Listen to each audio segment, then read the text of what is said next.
I did a couple of city B-rolls. But before that, I want to talk a little bit about practicing on your own and just filming on your own. Doing a city B-roll is accessible to every beginner, and it teaches you rhythm, composition, and camera movements.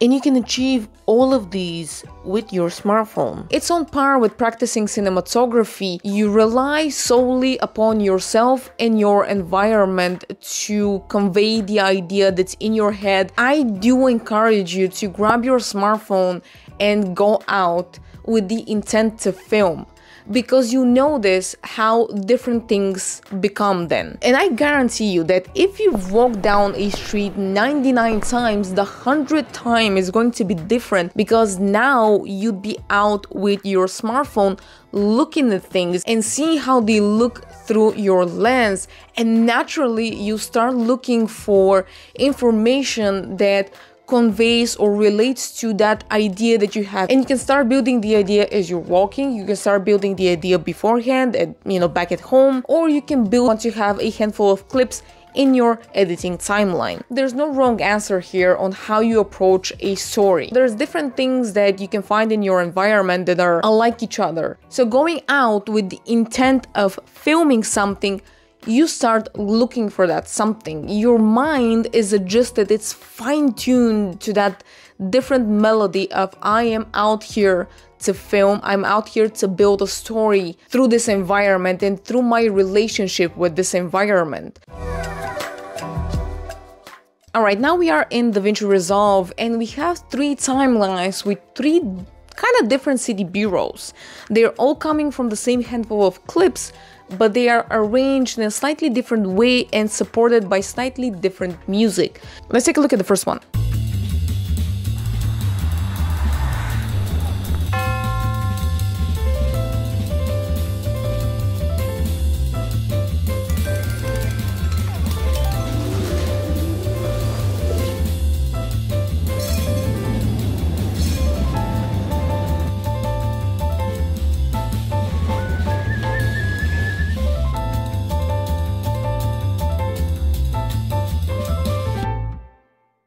So we have this 30-second B-roll that has a lot of information in it. So we have a couple of, time lapses, hyperlapse to convey, kind of like the speed of the city. And then we have these really stylized shots that to me remind me of old city postcards that I've seen as a child. A little bit is kind of like a throwback, like a memory, like something small to this video. And then we have a lot of pigeons and a lot of trams, if you haven't noticed, and a lot of graffiti. But initially when I was planning this video, I had this down in my notes: graffiti, find graffiti, make a sequence. So every once in a while you would have a sticky note or kind of like a list where you'd start building some ideas of things you want to capture.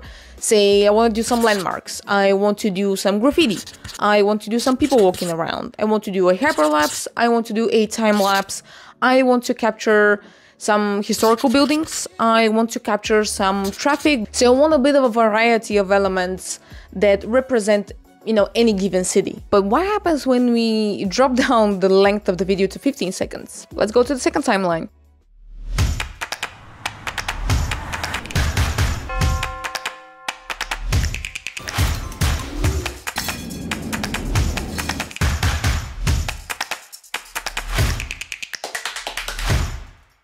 So for this B-roll, we are using just 32 of the clips. For the first video, we used 44. So again, we are keeping most of the landmarks, we are keeping most of the buildings, the hyperlapse, the time-lapse, they are all here. But what this video sort of does is tell you, see how many things are in this city, see how cool they look, do you want to explore that? You gotta come and explore it, because I'm just showing you a glimpse of it and I'm showing you that really, really fast. It's kind of like a montage.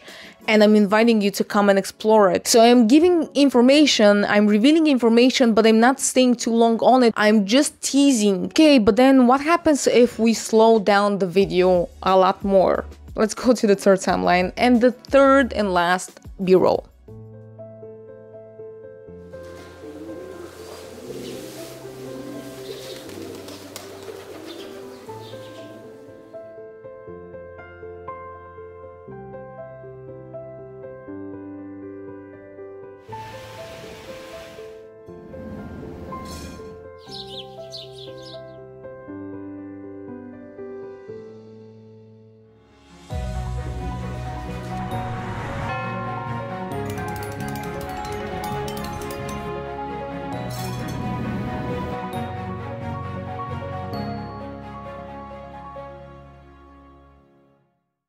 right from the beginning, you notice how slower the footage is, how much more time I'm spending on each of these clips to show you these specific moments from the life in the city. So what's different with this video is that it's 39 seconds long. So it's a 40-second video and it just has 27 clips in it. And as you can notice, I've left myself some markers here, some notes to say clock, right? Because I see a clock here in this footage, but I don't have the sound effect for a clock. And this is really important when you're building a city B-roll or just any B-roll. Add sound effects. Sound effects are really important. They are another layer of your story, and if you don't have sound effects, you're kind of stripping your story of character a little bit, because sound can say so much. If I am showing you a clock on screen and I am not giving you that sound effect of the clock, then I am stripping you of information, because if these are things that you've heard as you were filming this, let your audience, let your viewers hear those things as well. So we've removed the tram transition that was present in the previous two videos, and instead we've replaced it with just this one because it's slower, it fits more with the pacing of this story.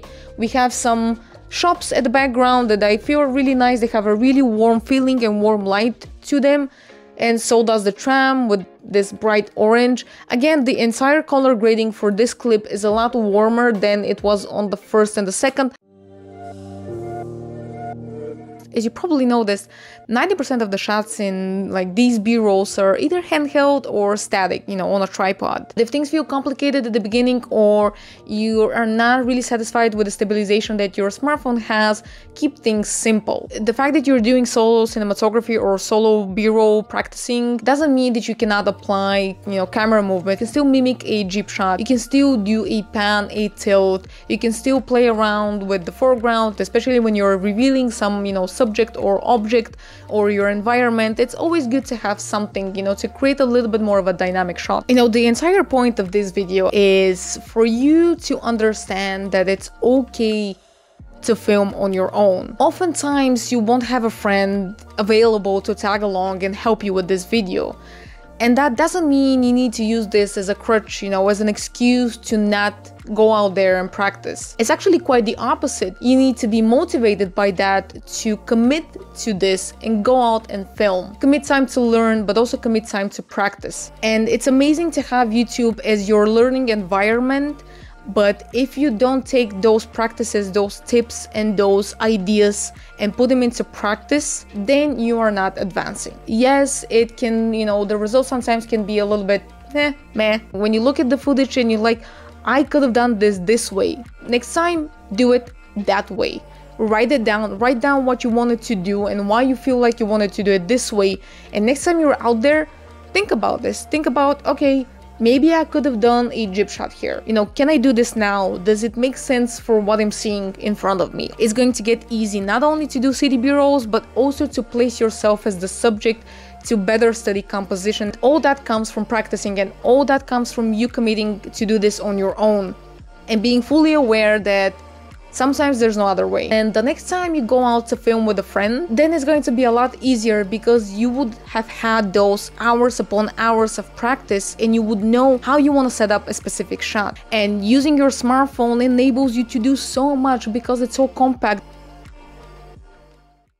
Starting with these micro tasks of, you know, practicing cinematography and going out there and relying upon yourself, it just helps you grow a lot as a creator, but it helps you start to trust your judgment, trust your choices, and trust your eyes. I'm usually the last person to listen to my own advice, but if there's something that you can take out of this video, let it be this.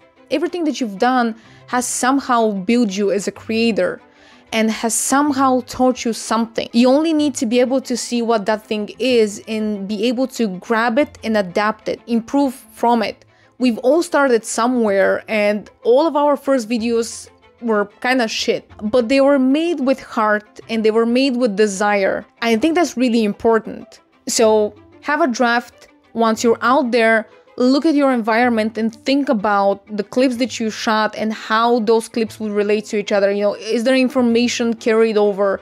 Is it the new place?